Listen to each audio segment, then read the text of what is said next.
തൃശൂർ വേലൂരിൽ വീട്ടിൽ നിന്നും മൂർഖൻ പാമ്പിനെ പിടികൂടി. വെങ്ങലശ്ശേരി സ്വദേശി ഷീല ബെനഡിക്റ്റിന്റെ വീട്ടിൽ നിന്നാണ് പാമ്പിനെ പിടികൂടിയത്. പാമ്പിനെ വനം വകുപ്പിന് കൈമാറി. നടരാജന്റെ വിവരങ്ങൾ നൽകാൻ. നടരാജ്, എപ്പോഴായിരുന്നു പാമ്പിനെ കണ്ടെത്തിയത്? അല്പസമയം മുമ്പാണ് വീടിന്റെ പരിസരത്ത് ഏതാണ്ട് ഷെഡിനോട് ചേർന്ന് ഒരു മൂർഖൻ പാമ്പിനെ കണ്ടത്.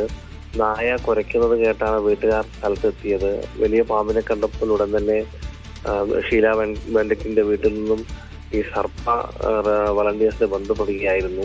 പാമ്പിനെ വാർഡ് മെമ്പർ ബദുൽ സൈമന്റെ നേതൃത്വത്തിൽ എരുവപ്പട്ടി ഫോറസ്റ്റ് റെസ്ക്യൂ ഫോഴ്സ് അംഗം കൂടിയായ ശ്രീ അഷ്റഫ് പിടികൂടുകയായിരുന്നു. പിന്നീട് ഈ പാമ്പിനെ വനംവകുപ്പിനെ കൈമാറിയിട്ടുണ്ട്.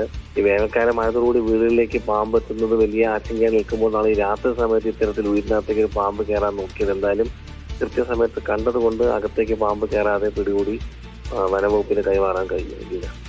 ശരി നടരാജ്.